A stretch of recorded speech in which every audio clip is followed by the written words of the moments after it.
What's good? So, I was making the video today earlier about my old coworker, and I left off where he just got he was an entry level landscaper at a theme park as a helper. The job starts off at 9.50 an hour in 2009, and this dude that I worked with suddenly, just because he fucks off and acts silly, but the supervisor thinks he's cool, um, the supervisor gives him his own personal work truck in the theme park because he couldn't get along with any of the crew leaders. So he got put on different crews at the park, and he got put on different crews in the park, and so but he wanted to fuck off and act stupid, and he didn't, but the supervisor, like I said, stupid blue collar people, they love, like, every time they meet like a player type of guy on a blue collar job, like, everybody sucks their dick pretty much, and so the supervisor wanted to be cool with him because everybody thought he was cool. And so while us other helpers continued to have to work, he got his own truck, got to ride around in the park and just fuck off. And then at lunchtime, we would come in at lunch around 12, or whenever we went to lunch, right? And he would already be in the office with the supervisor, just fucking off and watching YouTube, right? So he'd just spend the time fucking off and getting paid to do it, And back then, my cynical mind, I was like, I've been fucking working hard all my life, thinking that working hard really pays off and all this stuff. And this is what I see at blue collar jobs especially, and I know it happens at other jobs too. Work does have to get done, and so somebody's doing it. You know what I mean? But somehow those types of people get to slip through the cracks, and then they get their way because people are stupid, because people don't, like, people, when they meet people like that, they're afraid of being cut off from people like that, because they want to be cool, they want to be in, and so you get a bunch of dipshit dumb fucks who, give those people leniency and permission. And I'm the type of person, I've never enabled those types of people, right, myself. But I learned a lot from that guy, actually. In fact, that was my final, working with that guy was my final, it sealed the deal. It was almost like he was placed there by something to show me just how things really work in the world. So I really learned a lot about how the world is just fucking bullshit, just by observing him and how people reacted and responded to him, and how easy it was to just fuck off. And then I later learned that, as I mentioned in the other video, the supervisor at our interview, see, I was about to take another job in a warehouse when I got that interview for the theme park. And I thought, and that job was going to be paid $11 an hour to start. And it would have been the first time in all my life ever making more than $10 an hour. And so at the interview, the supervisor tells me, I explained to him a little bit of my situation. I was like, so I really need to make, I didn't tell him I was going to consider this other job, but in my mind I was considering the other job just because it paid like $1, like it paid more, $11 an hour. And so he told me that the position starts out at $9.50 an hour, and I said, I need at least $10.50 an hour because I got this situation going on. And I was like, because I was tired of working for $10 an hour, right? I was tired of showing up at all my jobs. I was always making $10 an hour, right? And And so, um, and once upon a time, I thought it was significant whenever I did make $10 an hour. Because back then, a lot of jobs they did start out at $9 an hour or $8.50 or something like that, right? And so I thought that, you know, at my other jobs that started out low and they finally raised me to $10 an hour, in my mind I'm like, yeah, I got $10 an hour now, like as if that was some kind of like big amount even back then, right? And it wasn't, and so which was stupid. So uh, anyways, so I'm at the interview.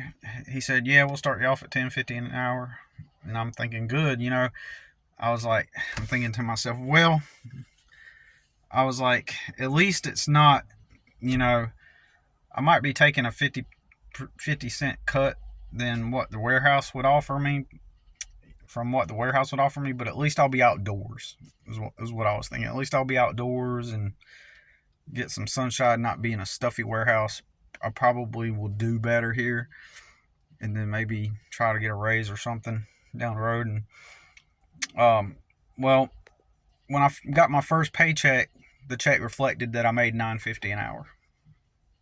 And at that time, now I'm stuck. Now I'm kind of stuck at that job because, that warehouse was no longer hiring, and that's what happens. Like, once you get in and you're on that schedule, and you don't have resources, you don't have family to go live with, you don't you can't afford to quit the job once you have it.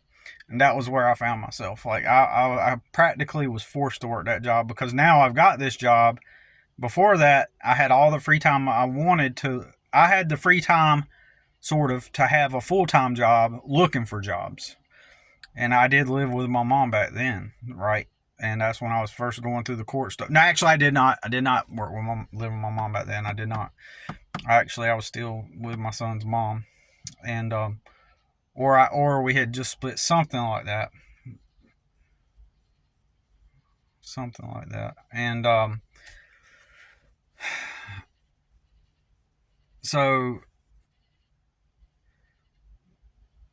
so I was just trying to figure. I'm trying to figure out the exact timeline. I don't, because in 2010, yeah, that's right. Anyways, yeah, I started there in 2009, and then I'm pretty sure I was still with my son's mom. Yeah, I was. So, but I couldn't. Oh, that's right, because that year before that, I quit the warehouse job I was working at, and I spent a couple months kind of unemployed while I looked for something better, and then I found that theme park job. Now I remember. So, getting back on track. So I'm working, and the supervisor lied to me, but he just didn't give a fuck. He just figured out, this dipshit, this dumbass, probably just, I can just tell him 10.50, and he's gonna be too stupid to. That's probably his mode of thinking. And so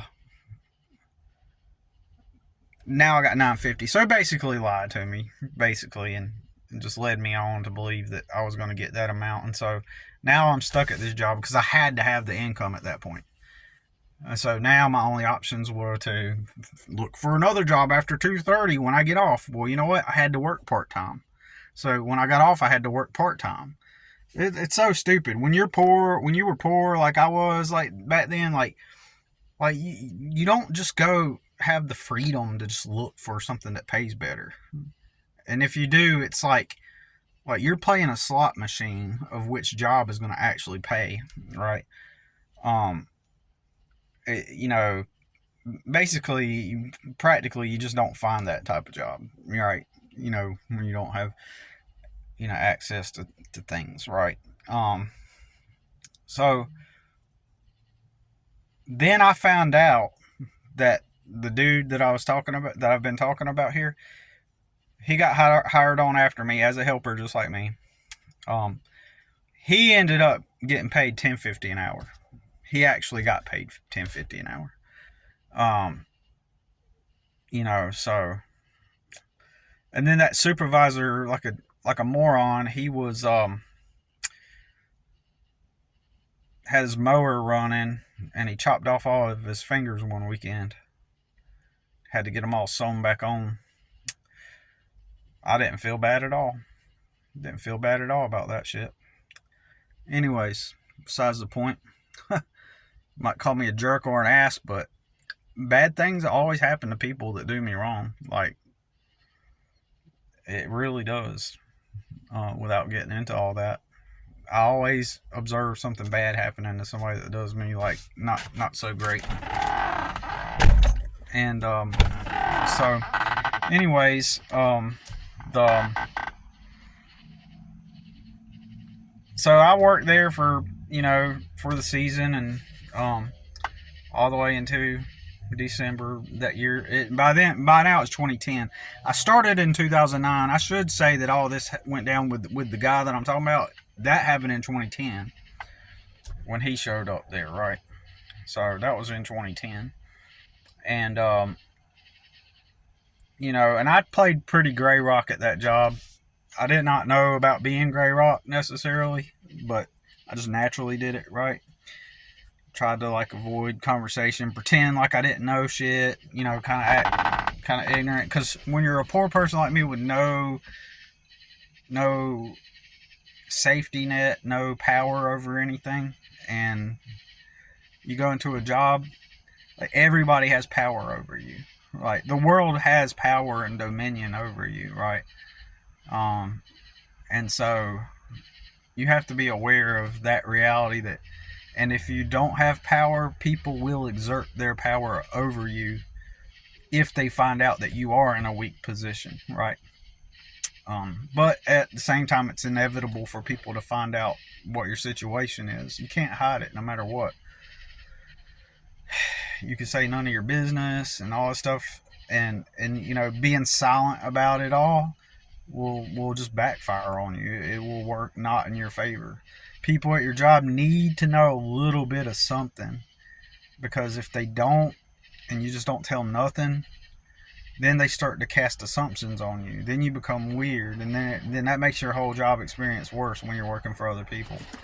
So, the joys of working for other people, right? So,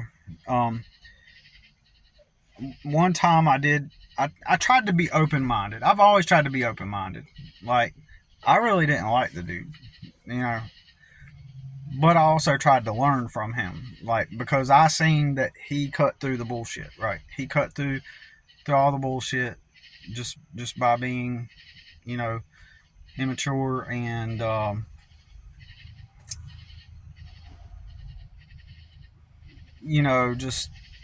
it just taught me that everything else is bullshit, right? It taught me about the bullshit of reality. And so I thought, well, I'm gonna be open-minded, and I hung out with him one time, and we went to the mall. But I felt like an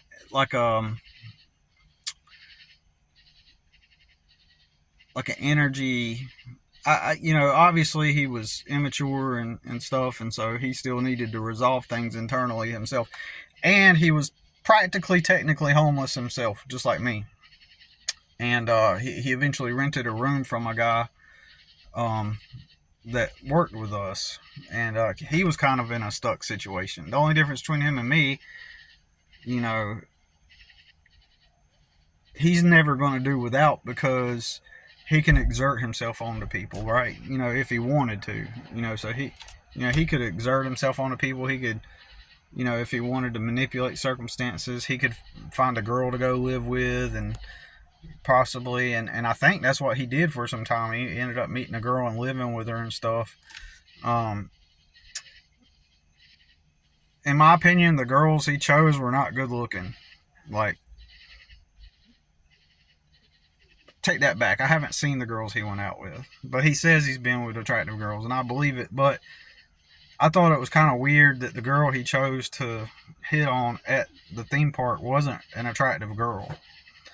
You know, in my opinion, she was below. She was like very average to the point of being very plain looking, and I thought to myself, well, that's easy for him to ask that girl out, because that girl, you know, is, you know, he's more attractive than her, obviously. So that's kind of like an easy target, and that's the way I perceived it. Like, he targeted her at the time. I perceived it, okay, like he didn't really like her. He just saw some a means for potential opportunity to like meet, you know, somebody and get laid and possibly have someone to, you know, that could help him advance. Probably, I don't know, and I don't know who he dated, and I think he briefly lived with somebody or something. I don't know, but basically somehow he ended up in this area because of a girl that he was living with or something, some shit like that. So obviously you could tell already he has trouble adapting to society, right? You know, like get, you know, but apparently in a previous life in Texas where he's from, like he worked for a company, and you know, and he dated an attorney and lived with an attorney. And remember, this guy's like 23 or 24, so when he lived with that lady, he was probably like 20, 21, you know, probably, right? Um, um, I'm going to assume that would have been an older woman too, but, you know, so he's had a rough life. And I tried to consider that. I tried to consider, okay, he's got a rough life. So it only makes sense that he's like this. And I did not want to be closed minded. I always talk about how, like, I always try not to be closed minded about things. But what happens is every time I do open my mind and consider people and things, like, I always discover that I'm right. Like, with every time I do, right? Ultimately, I end up, what I expect comes to pass, what I predict comes to pass, what I perceive ends up being valid, and it's just the way it has always been. I've always been, you know, right about people. And one time we were at work, and and this really kind of like sealed my opinion of the guy, like, and just made him somebody I didn't really like, and I distanced myself from him after that. But some guy goes, Billy Badass, you know, one of the coworkers, you know, because people liked me, you know, in general. But again, I didn't open up to them, you know, in a way that where they could like me. Now, they seen my wife, who I was married to at the time, and she was very attractive at the time. And they were like, man, how'd you get a girl like that, you know? And I had been out with pretty girls, you know, so I mean, it wasn't like a big deal really. So, anyways, so, but a lot of blue collar guys, they're like, they're always like, whoa, like they oogle and ogle over beautiful, you know, really pretty girls and stuff. I mean, I guess most guys do, but I'm just saying, like, um. So, anyways, this one guy, he goes, Billy Badass, and then the guy I'm talking about, he laughs and he goes, Billy's not badass. And then he pulls out a cigarette and lights it up, takes a long draw off of it, and goes along with his day, right? And then after that, I was like, you know, fuck this dude, right? You know, and and I just want to interject real quick, and tell everybody. Just recently, somebody told me, Billy, I think you should go work for a company. So you're telling me to go back to that fucking stupid shit with these stupid fuckers, with these stupid fucks, right? Yeah, I think I'll continue working for myself. No thanks, right? So, anyways, you know, I ended up leaving that job, and eventually I get a friend request on Facebook from him, right? And maybe by that time, I mean, I've never forgotten that about how he laughed and said, Billy's not badass. But in a way, I still wanted to, since that had an impact on me. I kind of felt when he sent me a friend request that it was a little, um, I kind of got the impression that he was a little bit of like an energy sucker, right? Like someone who, and his way of doing it would be to exert his height and his presence on people, right? Because of how he looks and his size and stuff, and his personality. So he'll insert his presence on people. So he thrives in blue collar worlds where most of the men are kind of like weak, passive, and do manual labor, and and all that stuff, right? Most of the time, they're just kind of like do what you're told type of guys, and they just do what they're told, and he can thrive around a bunch of guys who are not um it's a place where he could get control. I was perceiving this like it's a place where he can have exert that over people, and he's probably learned that, and I perceived it that way, which is why how I perceived his whole behavior this whole time, right? Is like that's his thing, and he can do it and he can get away with it because people will let him. I had no power over that, right? And so but years ago, it's been probably a decade ago, it's like 2026, yeah, about a decade ago, I guess, he sent me a friend request, and I took the friend request, and I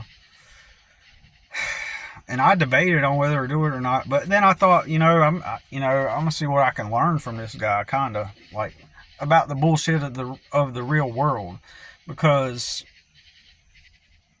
he does break through the bullshit and stuff. And by the time he's messaging me, he's working as a plumber for a plumbing company.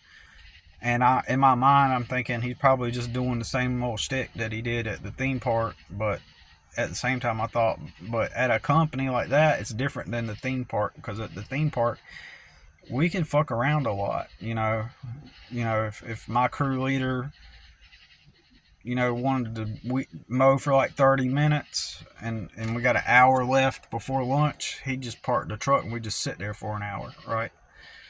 And so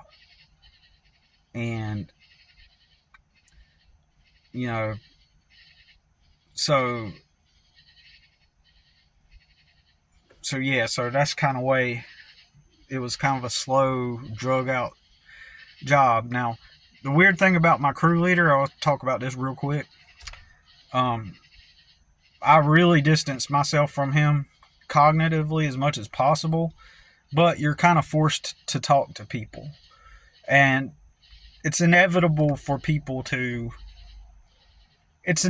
when you're someone like me, for people to begin to realize things about you, and then that light that you're trying to hide from people is always going to come out. Well, it got to the point to where this guy started asking me for about dating and relationship advice on how to deal with women and stuff. This guy was a spoiled ass dude. His dad was the head of a grocery store at a mill house, and it was his dad's store. And so when he was young, his dad made all that money off the store, so his dad would buy him nice cars as a teenager to ride around, and he would hook up with girls all the time. Like this guy, my crew leader, like girls were all over him back in the day because he had the most money. He had the cars. Like all the other families in that area, they didn't have as much money as them, because his dad had a business, and all the other people, their families just worked, right? So they had their regular employee, salary and stuff. So I got to hear all of his stories and stuff, right? And but because it was all freely given to him, pussy was given to him practically for free, he never learned women, right? Which is weird as fuck. He got laid with all these women, and yet he never learned how to approach women, right? He never learned how to and so now that he's older, he's never had that experience. This dude, he was so scared of women. He was scared to meet this woman he was into, and he met her, and he was just like, I don't know how to explain it. He was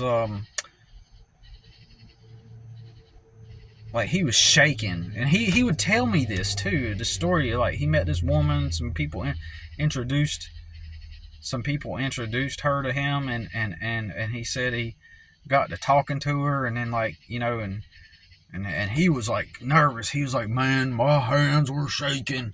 Like, I was so nervous, man. Oh, and he became infatuated with her.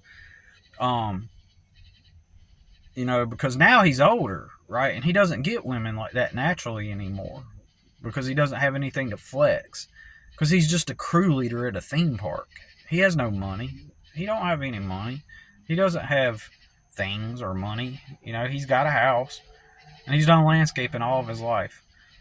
And so here he is at a job, probably, and I'm asking myself, well, why is this dude, he's still working age, why is he a crew leader at a theme park? Because that crew leader salary was not much more than the helper salary. We're talking about, like, this guy's low income, basically. Practically, he doesn't make a lot of money. He's not someone with money. Sure, his dad had money because he had his business, but now he's just like some old guy in his mid to late 50s who's working at a theme park doing landscaping where there's no benefits, right? He's just, he's not getting paid money. So he must have done something at some other company to put him where he's at that now, right?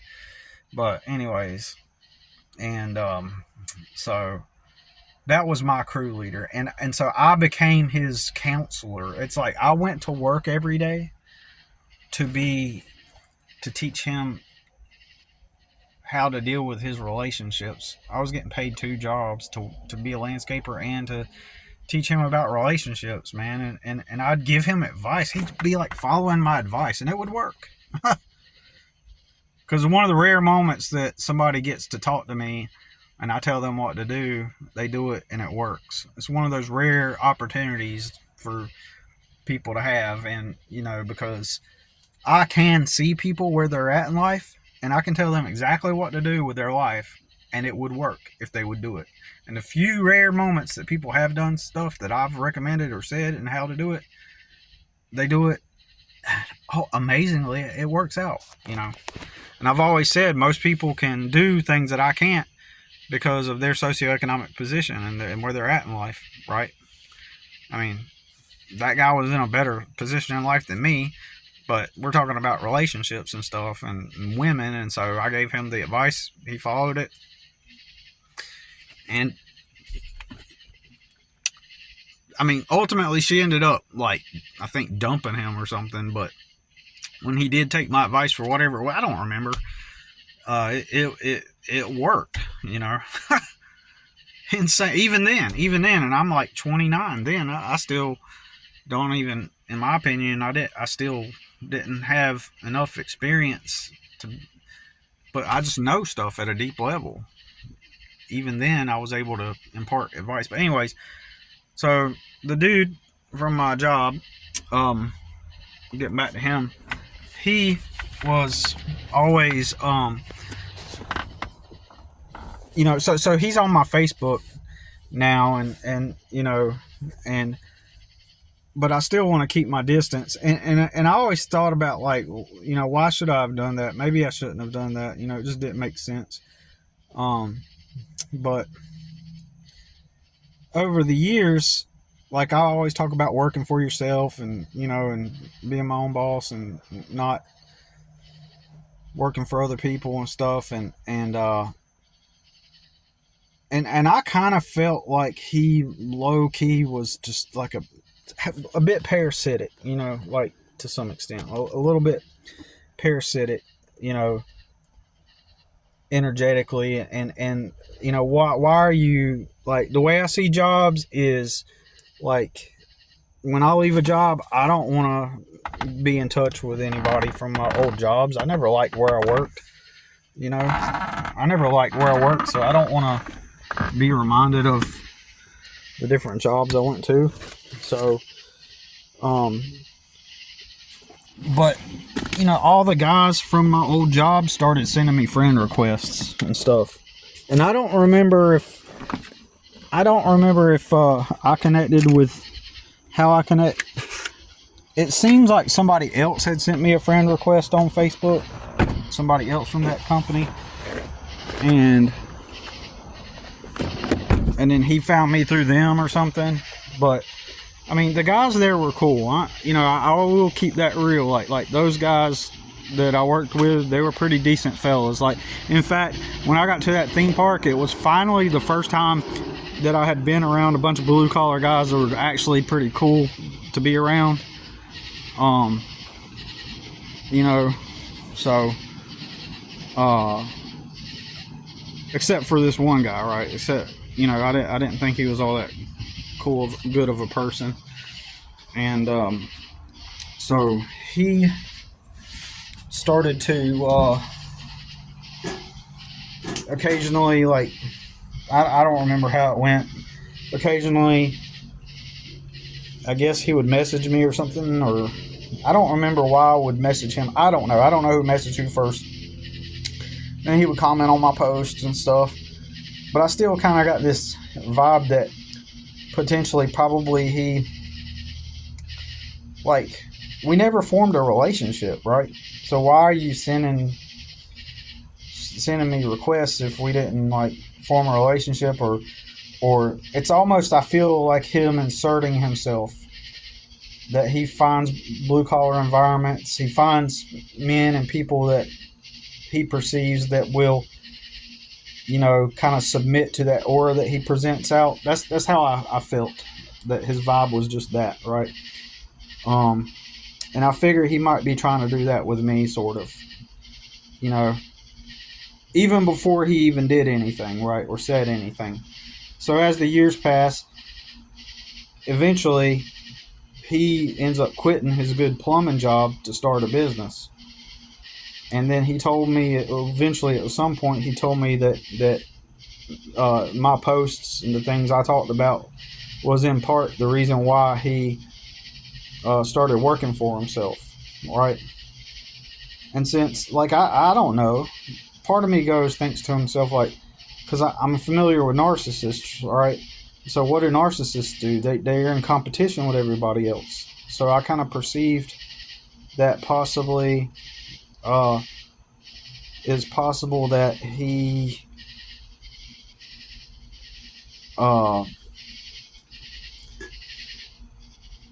his decision to quit his job and to do his own business was like kind of like a narcissistic type of thing. Like here Billy's not badass, but he has a business. Because everybody in their minds, whether you want to believe it or not, if somebody starts their own business, right, starts getting their own business up, making their own income, and they're not reliant on some other man's endeavor to cling to assimilate into, right? When somebody's doing their own business, society in general perceives that as being socially higher. Like, if you do your own thing and you're successful at it, then your society considers you as higher up on the socioeconomic scale, or not socioeconomic, of the social hierarchy. In other words, like, if you say you own a business, like, oh, you own a business, whoa, like, society low-key perceives it that way. They see you pull up and it's your logo. What company do you work for? And you're like, oh yeah, this is my business, I started it. And then they'll look at you like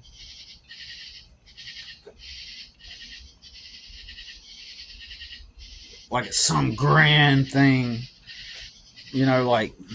because that reality of working for yourself in the mind of the employee is just this elusive, vague thing that only happens through some kind of divine, mysterious, whoa, some authority granted you some authority to do something, and some other authority approved, or you figured out some weird angle where you got some kind of thing happen to you, and you crafted some clever, like see the mathematical equations floating out of my head right now.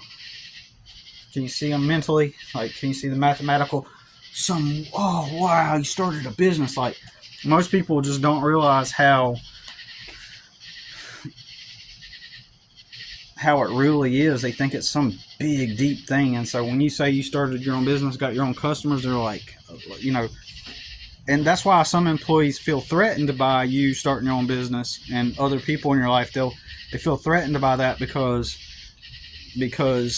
that assumes that you are assuming a higher status than them. That's what people perceive. You know, so they like it. There are people who like the idea that I don't have a logo, or I don't have the external optics of having a business, right? Because I've met people, I've known people that like that idea, that, you know, I just drive around in a truck with some tools, so therefore it soothes their angst that comes with this reality that Billy has his own business. Like, in their minds, I don't have a business because I don't have a logo. Like, if I had a business, I'd have like a shirt with a logo on it, and a logo on my truck with a phone number on the side of my truck. Then I guarantee you, I've been saying this for years now, the moment I put a logo and a number on the side of my truck, or wear a shirt with my company name on it, changes everything about the perception. I can go out tomorrow and just go get a sticker with my phone number on it and make up a name, and then put that on a shirt too, get it printed up on a shirt, and then people, it will totally change, you know, the perception. It will make some people uncomfortable, that I know it will, and it will change the whole thing. I'm actually going to do that, right? I'm actually going to do that. I still have that in the plans, in the works, but I'm just saying, it changes the whole dynamic. Just imagine, like, you wake up and you go get a logo put on a shirt. Like, you can literally just draw up the logo yourself, or use AI to make the logo, or a logo maker or whatever. And logo changes everything. It's weird. Humans don't think. They're just in this headspace of where people legitimately live in fairy tale land in their minds. Like, they live in a delusional, ignorant reality. So anyways, getting back on track. So over time, this dude on Facebook, you know, like, he starts going through these different phases and then he starts going through this, like, spiritual phase of self-discovery and all this stuff. And whether it's real or not, you know, that's, part of me wants to believe that it's real, because he grew up really bad environment with very neglectful and abusive parents. So he, and, you know, and he was physically abused as a kid and beat up and stuff like that. And so I'm trying to give the guy the benefit of the doubt, and I'm trying to work on myself also by being accepting, and accepting that people are human, and they go through whatever they go through, and they need to change as well. And that's one of the things I was trying to be open-minded about. And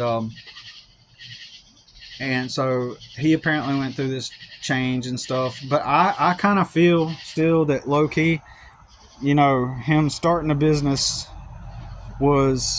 I got the impression that him starting a business was, when he first started, he didn't mention anything to me about it, right? It was only later, until after he had it established, that he commented on one of my posts or something one day and says, yeah, you know, stuff that you said, part of what I watched you say inspired me to do my own business, right? And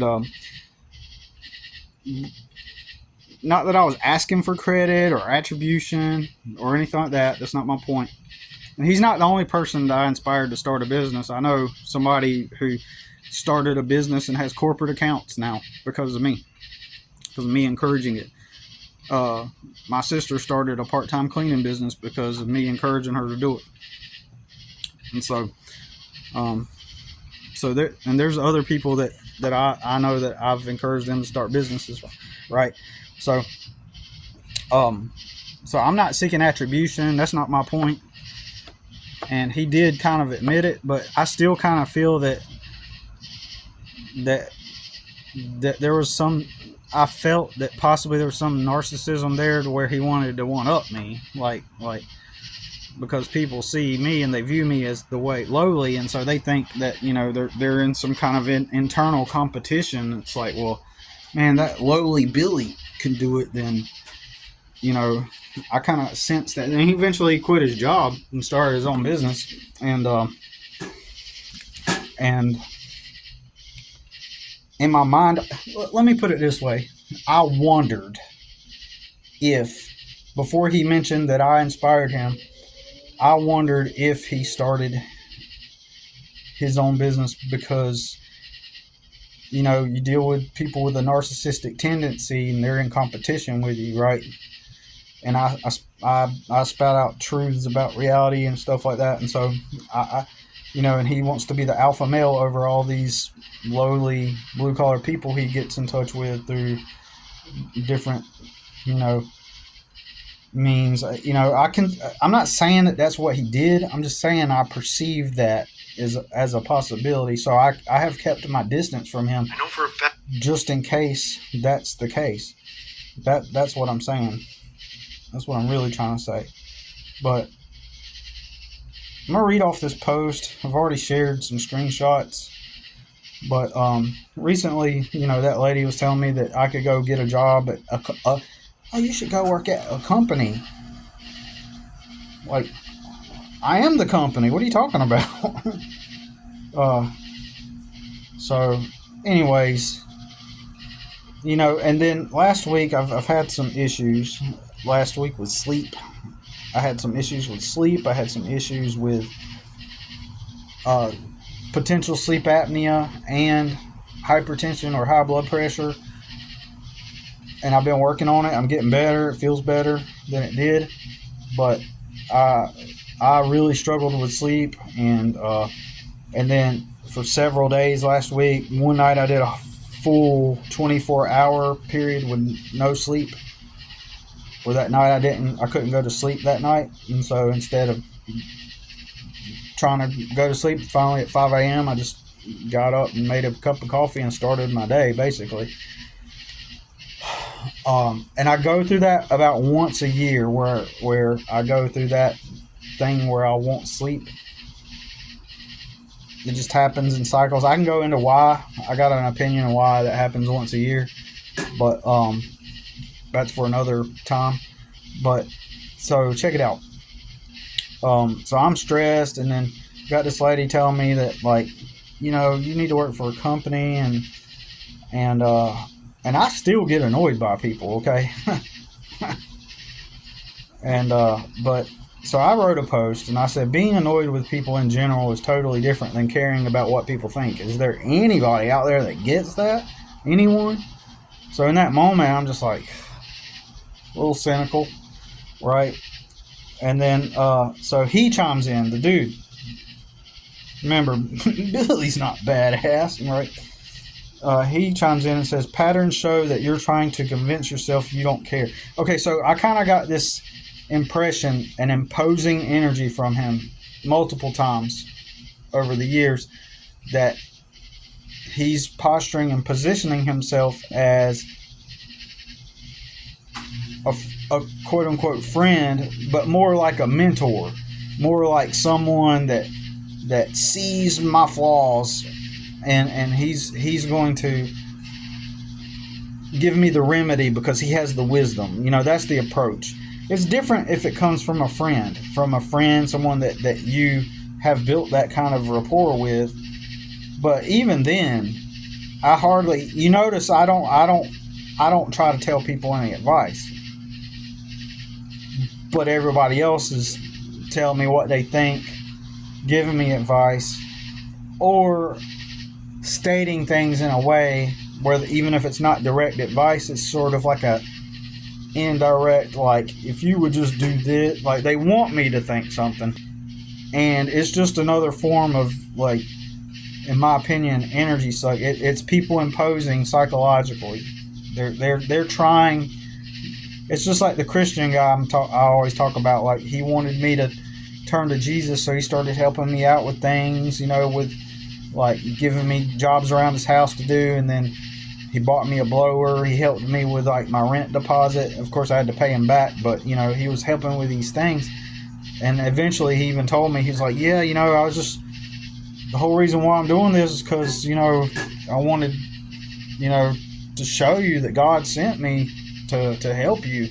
And he's trying to because his conclusion is that, oh, I'm suffering. I'm just Billy. Oh, I'm in this state of suffering, and so Jesus is going to help me through him. So he was trying to impose himself as a mentor and wisdom, and provide me like life advice and wisdom and stuff. So anyways, this guy comments on my stats and says, patterns show that you're trying to convince yourself that you don't care.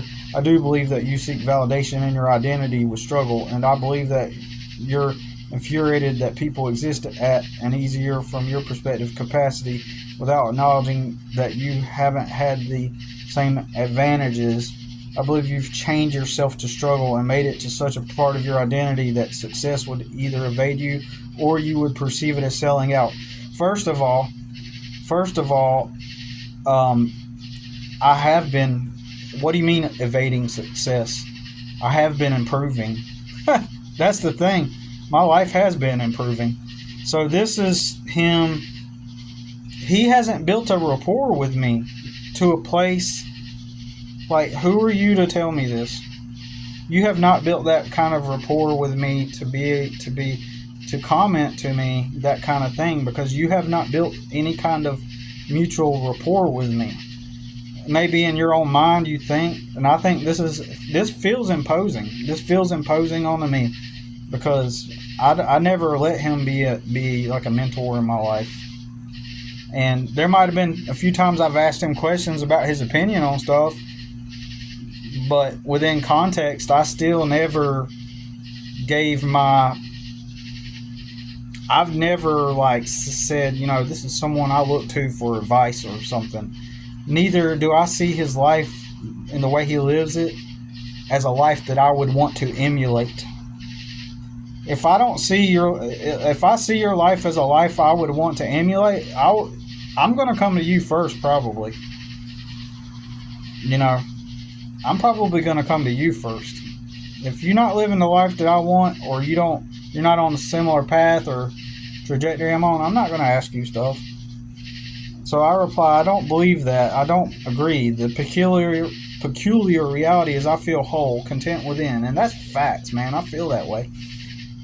As I already been forged through the fire, it is always and has always been easy for people to project onto me that I feel some sense of inferiority or that I'm looking to be validated.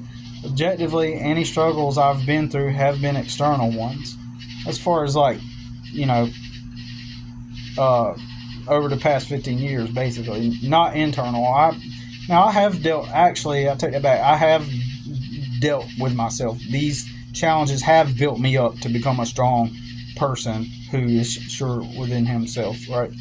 I become a blank canvas for people to place their assumptions on, like here, where it is assumed I am wanting a struggle identity to be validated.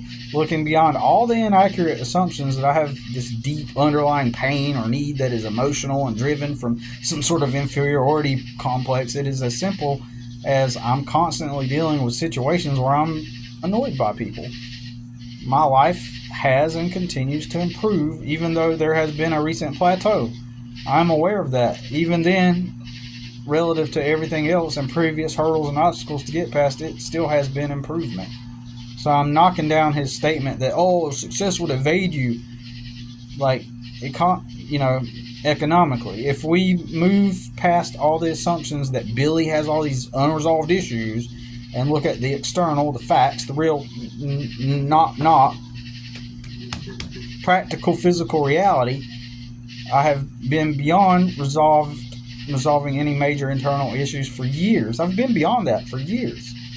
In fact, it is me being whole and content within is what gives me the most issues with others. Let me say, you heard what I just said? In fact,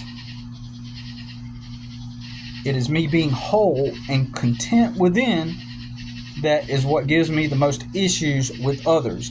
Me being solid in myself is what triggers the Christian guy. And he's constantly, I could read his body language. He's constantly, every time I reply with like a calm, like, yeah, like I'm happy or content, basically content. Like I could watch that dude getting like bothered by the fact that nothing's bothering me. Because in his mind, it must be bothering me because I don't have Jesus and I'm struggling. So that's why I have issues, because I am confident. Because I'm supposed to remain within that identity of the poor, struggling guy. There are expectations of you based on how you have always been perceived. So who do I need validation from? Who has a life that I want exactly? I just disagree with this. My personal challenges are simply external. And yes, that can be hard and frustrating. And people annoy me. Usually the people who sometimes send me unsolicited advice, they either have had some unfair advantage when it comes to their socioeconomic position or never had a similar reality to have to overcome. So their delusional, ignorant, same old rhetoric gets tired of hearing. When I say the challenges are external, it is truly as simple as that. I'm a hard worker, I'm a go-getter, and always have been willing to do whatever it takes. I just got out of a 15-year legal battle a few years ago, and somehow people think that I can just go get hired at a company and suddenly my life will begin to change. I'm progressively doing better than I ever did working for other people. There is always somebody perceiving that I have these internal struggles with my identity or some deep emotional need, or I need to do shadow work or forgive somebody, or things that are internal that need resolved. It's not that deep. I have done all that work. I have had trouble with sleep, especially over the past week, possibly hypertension, sleep apnea, threw me way off. You attribute my struggles to some deep need to heal something deep within myself when I believe I'm perfectly content with who I am. I am saying I get annoyed with people because I hear the exact same shit over and over from people. People always are telling me not to care about what people think. Like, what? I'm simply annoyed I can't have a practical, rational, logical conversation based on practicality and facts. Because others are seeing through the lens of their own experiences and can't think outside of that. I don't want to be validated by them. That's absurd. Or my identity validated. To me, it is absolutely ridiculous when people always are thinking I have some deep internal issues I need resolved or dealt with. And then his response is, a whole healed person does not write paragraphs every day about how stupid other people are. But who are you to impose yourself to point this out? Like, you're not my bro, you know what I'm saying? We never built a relationship like that. You're just a dude that I used to work for. So just merely him doing that and believing that he has that kind of position in my life, like, we're not close friends. Over all these years, I could have went and visited him, but I never did. In fact, I felt him kind of imposing himself on me, like every time he would reach out or comment or something, like, I kind of felt like he's trying to draw. Just to be honest, I kind of got the impression he's trying to draw me within his realm. When I started selling art, like, he had to buy a piece of art from me, and so I sold it to him. And I got somebody to give me a ride because I didn't have a good vehicle back then, like all the way up, an hour away to where he lives, and I dropped it off instead of mailing it, and so. Even then I kind of felt like he was looking for an angle to try to physically connect with me so that he could, like, be in my, so, like, he could have some kind of pull on me, Let me take that back. Like, I wondered if that was it. Something within me felt that was part of that, because I'm used to energy suckers I believe this guy's a low-level energy sucker, So I replied to him and I said, he says, a whole healed person does not write paragraphs every day about how stupid other people are. I replied, I can still be cynical when it comes to daily dealings, especially when it happens chronically and over a long period of time. years of going through what I've been through with chronically dealing with people who have no real conscious awareness in day-to-day settings can be extremely frustrating, especially when you have had toxic people surrounding you while you are in the weakest position in all these scenarios where they manipulate and exert power over you. And the only means to navigate that, because you don't have the power, control, and resources, is gray rock on every one of those parasitic people. It puts you in a position where everybody is microanalyzing you. People then are always trying to point out where you have some unresolved internal issues because they have figured it out. Because you have figured it out, right? You figured it out, and so you can point that out to Billy. This is like if you've broken down on the side of the road and you have a radiator in your vehicle, bad radiator in your vehicle. Somebody pulls up and tells you the reason you were broken down on the side of the road is your internal issues need some work, need to be worked on, and not a literal bad radiator, an external issue having nothing to do with your internal. So in other words, like it's like, imagine you're like broken down on the side of the road because of a bad radiator. Somebody pulls up and says, well, if you fix those internal issues, you can get that radiator fixed. You know, it's like the radiator is it's an external issue. It's not, has nothing to do with me emotionally. I said, people really are that inept, ignorant, and stupid. I have done decades of introspection, self-work, and continual growth. My hardships have always been a means for people to take the opportunity to tell me what's wrong with me when it has been literally external things. To be self-actualized doesn't mean you can't be cynical or that you have to love everybody or love the human race or be understanding of others' dilemmas. My high self-esteem is the exact reason people do this. It's the exact reason why my son's mother leveraged the legal system against me for years. Why she broke my guitars, why she threw away my GED certificate. She knew that I worked to get those things, that I was way more content and functional than her. So she attacked the things that reminded her of the fact she never did anything, never worked, never aimed to achieve anything to better herself, and instead just partied and did drugs. That is actual fact. She told her aunt why she sought to destroy me. That's just one example. This is why my brother, who never worked, never was a hustler, never had ambitions, sat around eating all day, becoming morbidly obese, suddenly gets famous by accident, through a fluke moment in time, suddenly begins to dismiss things I say as irrelevant. When I say something in front of others, he will in front of those people immediately shift the topic, not acknowledging what I just said as a means to make me look unimportant. Or make that face people make after someone speaks, where you make it look like what they said is stupid. It is why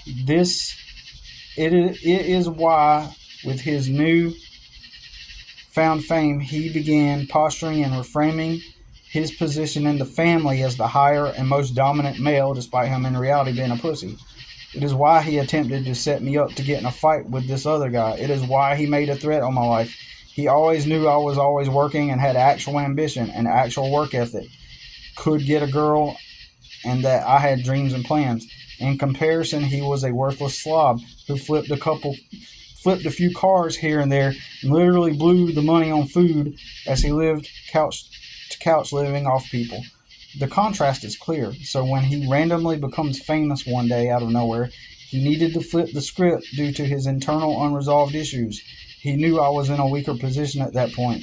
I had no idea there was some kind of unspoken competition there until he made it known through his actions and behaviors after fame.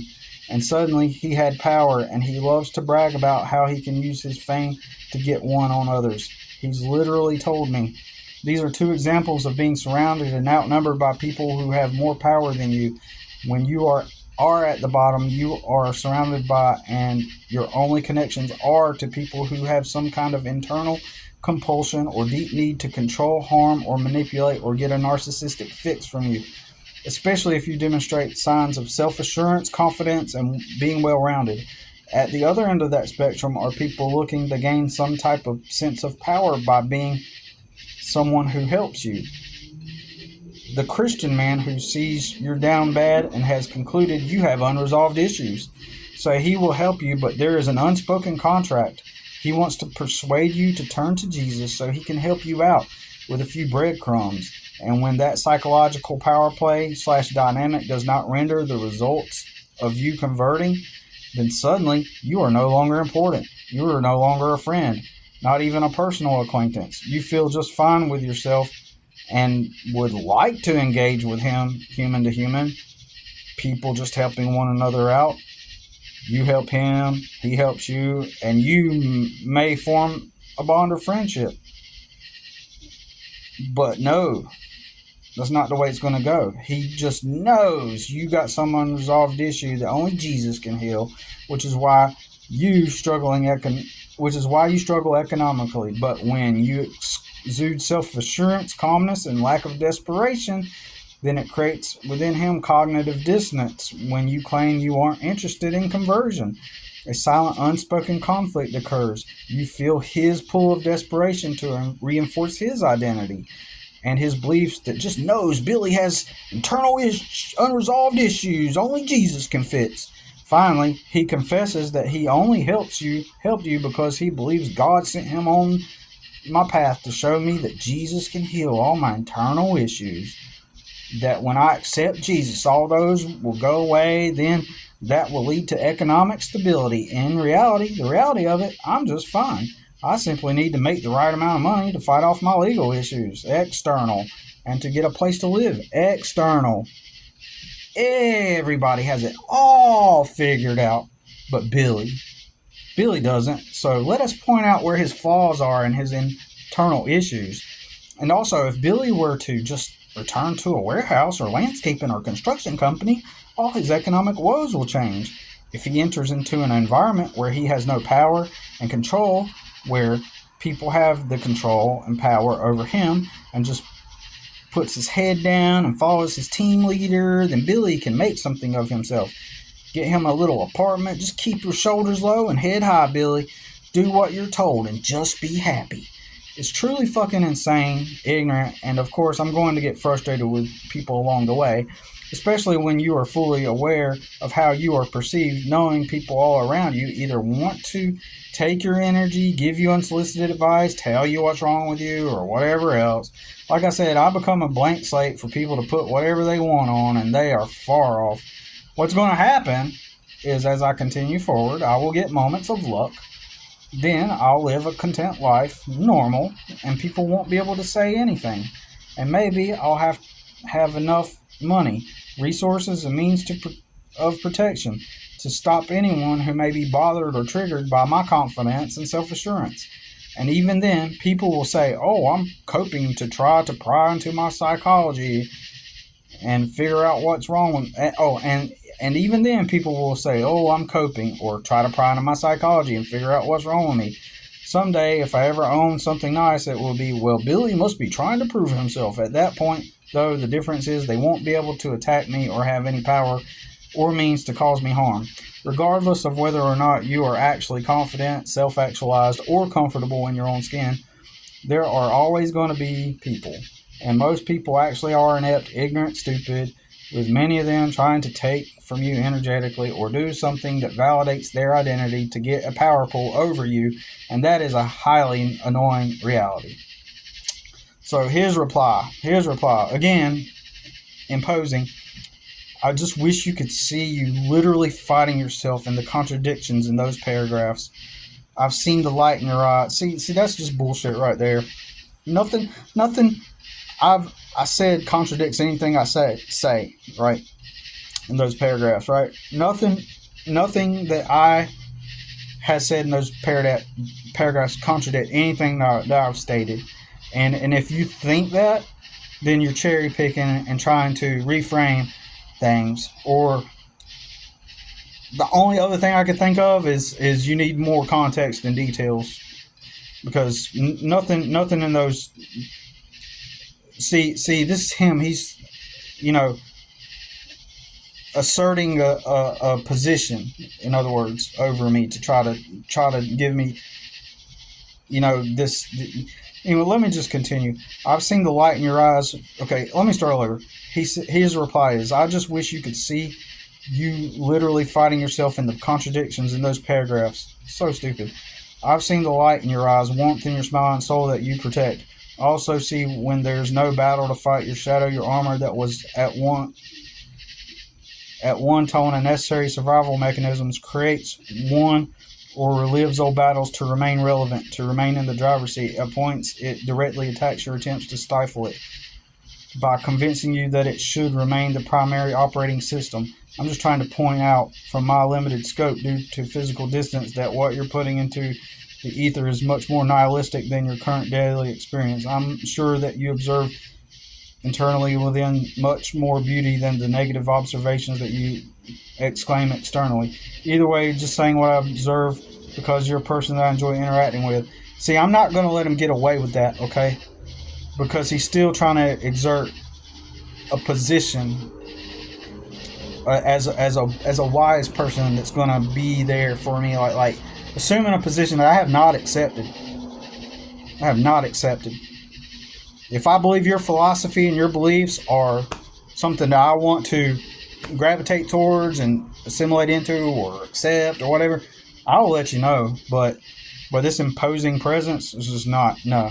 So I had to put it my boundary. My boundary is I personally, here's my reply. I personally think your replies are a codependent projection, a need to do exactly what I'm describing.